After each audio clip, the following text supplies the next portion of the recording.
Your clients can access their online client profile from your personal login page. The URL for your personal login page can be found here on the Advisor console under Get Generic Profile URL. Remember, this is your generic URL, not specific to any one client. I'll explain that more in just a moment. This URL is for your personal login page. You can copy and paste this to an email message, to your website, or to an electronic newsletter in order to give clients and prospective clients access to your personal login page and client profile. Entering this URL into their browser will take them to your login page. Your personal login page is where clients can either log in if they already have a username and password, or they can set up a username and password and then log in. There are a couple of important notes for you to remember about helping clients set up their username and password. The first one is they'll need a 4-digit PIN that you would have set up in the new client edit window on the Advisor console, which we just covered in the previous video. Remember, this 4-digit code acts like a temporary password.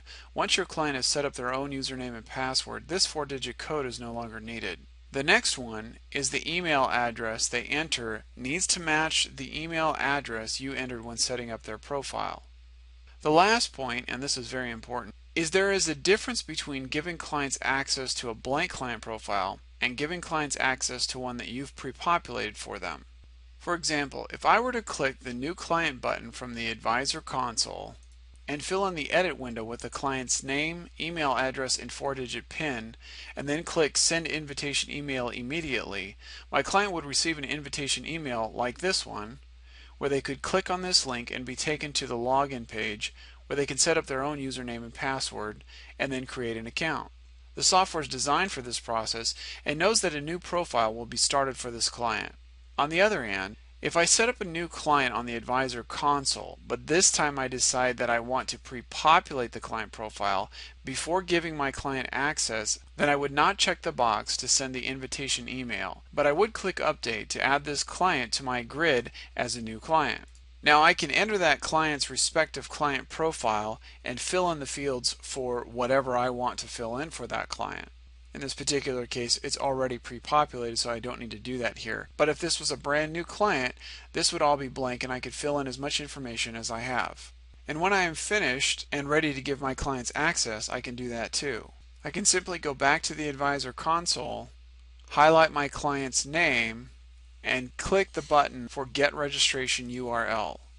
This URL is not generic. This is specific to my client. So when my client were to set up their username and password, the software will know to take them into the existing profile that I just set up for them, rather than having them accidentally start a whole new profile, which is what would happen if I gave them the generic URL. Now if this client already has a username and password, I can simply click this button right here to Publish Client Profile, Open Access, and send email link to my client. So what will happen is the client will receive an email notification similar to the automatic email, letting them know that they have access to their account and can log in with their already set up username and password. I can then copy and paste this URL to an email message to the client. When they click on the link for this URL, they'll be taken into the same login page. However, the software will know to set up that username and password to their specific registration. One little tip here, if your client tries to set up their username and password and click the Create Account, but then receives an error message that the email address that they've entered is already being used, that's probably because you've sent them the generic link instead of the specific registration URL. In this case, the software recognizes that you've already pre-populated a profile and have their email address in that pre-populated profile, but it's also going to prevent a situation where the client accidentally sets up a whole new account and a whole new profile. So for that reason, make sure that you're sending them the URL specific to their client profile. Also, and as always, if you have any other questions on this, please email us at support@moneyorganizerpro.com and we'll be happy to help you through it.